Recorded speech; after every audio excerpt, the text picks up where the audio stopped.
예, 시장을 이겨라. 오늘은 제약바이오 관련된 얘기하겠습니다. 제약바이오 관련해서는 뭐가 이슈고 어떻게 될 것인가를 얘기하지 않아도 수많은 분들이 관심을 가지고 있는 분야고 특별히 코스닥 시장에 미치는 영향력은 대단하기 때문에 매우 흥미로운 시간입니다. 오늘 선민정 하나금융투자 수석연구위원 모셨습니다. 어서 오십시오.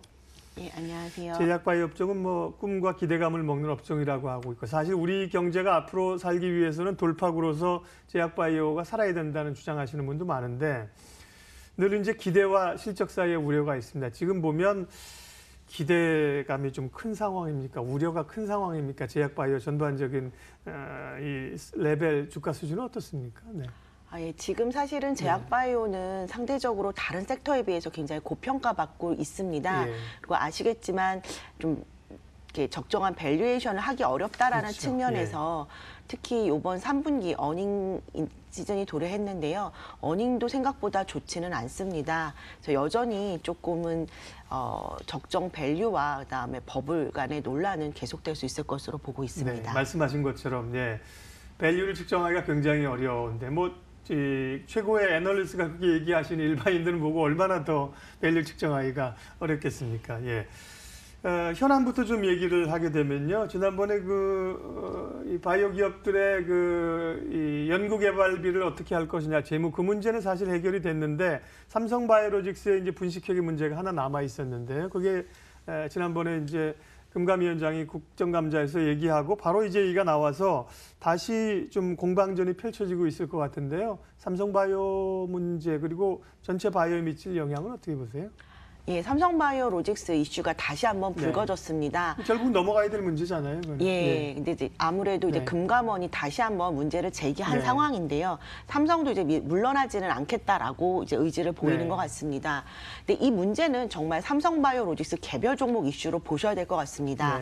저희들이 5월달에 삼성바이오로직스 분식회계 이슈가 처음 터졌을 때 제약바이오 섹터 내 거의 모든 종목들이 많이 주가가 빠졌었는데요. 그때 같이 우려가 됐었던 거는 4월 달에 같이 제기됐었던 R&D 자산화 비용에 대한 회계 감리 이슈가 같이 불거졌기 때문입니다. 근데 지금 9월 19일 날 금감원이 관리 지침 발표하면서 R&D 자산화와 관련된 이슈는 모두 다 끝이 났다라고 보시면 될 것 같습니다. 그런 점에서 이번에 삼성바이오로직스 분식회계 이슈는 철저히 삼성바이오로직스 개별 종목 이슈로 좀 보시는 것이 맞을 것 같습니다. 네, 시장 전반적인 바이오주하고는 좀 별개로 봐줘야 된다는 얘기인 것 같고요. 그러면 제약바이오주의 기대감들 남아있는 주가를 견인할 수 있는 혹은 또 좀 악재로 작용할 수 있는 변수들은 어떤 게 남아 있습니까? 지금 사실 삼성 이전에 저희가 9월 달에 굉장히 주가 흐름이 좋았습니다. 이제 아마 8월 중순부터 상위 제약사들을 중심으로 이제 바닥을 탈출했었고요. 그리고 이제 8월 중순 이후 9월부터 이제 바이오텍들의 주가 흐름도 매우 양호했었는데요. 지금 추석 이후로 대외적인 불확실성들이 많이 증가했죠. 미국의 금리 인상이라든지 유가 상승 그리고 미중 무역 갈등 등이 본격화되면서 사실 외국인 자금들이 많이 이탈하고 있습니다. 그리고 저희 섹터 내만 보더라도 사실 9월 달에는 굉장히 많은 모멘텀이 있었습니다. 각종 학회라든지 임상 결과 발표라든지 그리고 임상 승인과 관련된 이슈들이었는데요. 상대적으로 9월에 비해 10월 달은 모멘텀이 부재한 상황이고요. 저희 섹터는 실적과는 좀 무관하다는 측면에서 지금이 실적 시즌이지 않습니까? 실적 시즌인 4월, 7월, 10월 달에는 좀 쉬어가는 경향이 있습니다. 하지만 하반기에도 역시 셀트리온의 투룩시마나 허주마 관련된 모멘텀도 있고요. 그리고 내년쯤에는 상반기 이제 1월 달이죠. JP 모건 컨퍼런스를 비롯해서 각종 호재들이 좀 대기하고 있는 상황입니다.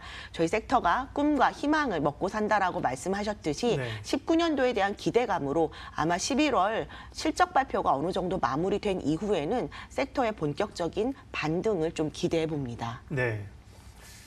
사실 제약바이오 관련해서는 여쭤볼 게 너무 많아서요. 시간은 제한돼 있고. 기대감 가운데 하나가 이제 지금 삼성바이오나 셀트리온, 바이오시밀러도 있습니다만 결국은 이제 신약에서 어디가 좀 하나 대박이 터지느냐 이거잖아요. 지난번에 한미약품처럼.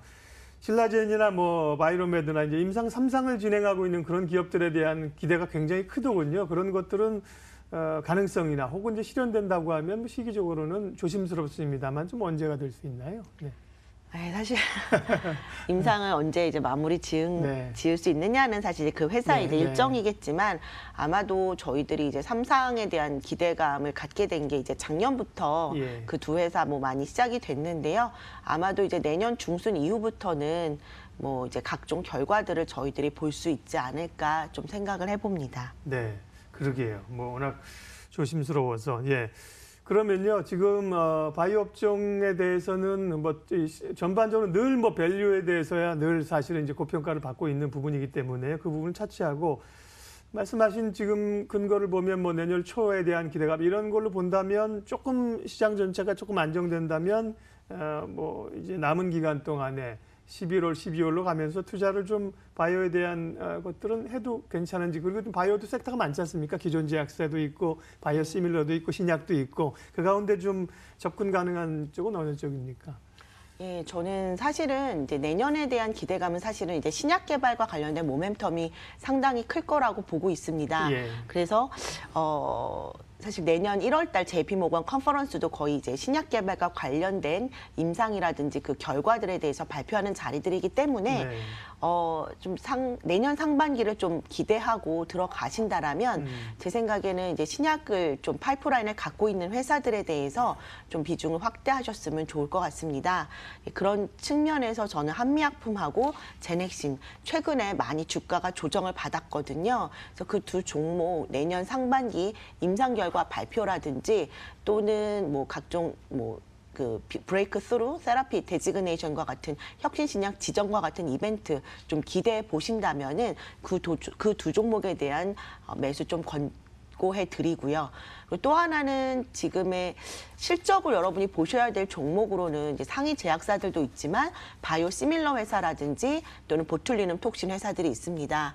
바이오 시밀러 같은 경우에는 시장가가 그러니까 유럽과 미국에서의 시장가가 하락하면서 전반적으로 실적이 양호하지 못한 상황입니다. 그리고 그 보툴리눔 톡신주들도 중국의 따이공, 중국향 수출이 막히면서 따이공 규제 강화에 대한 얘기가 많이 있었었는데요.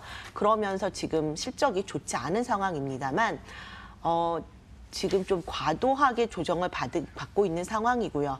특히 중국의 따이공 규제가 강화돼서 설령 중국향 수출이 감소돼서 한 2분기 정도 실적이 안 좋다 손 치더라도 메디톡스 같은 경우에는 내년 5월경쯤에는 중국에서 최종 시판 허가를 기대해 볼 수 있습니다. 그러면 중장기적 관점에서 매수 추천드립니다. 관심 종목까지 말씀을 하셨어요. 제가 정리를 한번 하겠습니다. 좀 무리가 있으면 다시 얘기를 해주세요. 일단 신약 쪽에 관심이 있는 쪽에서는 한미약품과 제넥신 좀 눈여겨보고요. 보툴리눔 톡신, 보톡스 쪽에 이제 메디톡스, 최근에 주가가 꽤 하락했습니다만 관심 갖고, 바이오시밀러는 뭐 결국 셀트리온이랑 삼성바이오로직스 포함이 되겠네요. 시간이 다 돼서 그거만 하나 여쭤볼게요. 그 바이오주들 말씀하신 것처럼 국제 학회 이런 게 이제 그때 모멘텀이 되잖아요. 그게 이제 1년에 몇 차례 정도 주목해야 되는지. JP모건 컨퍼런스가 1월. 또 뭐 아스코인가 있죠.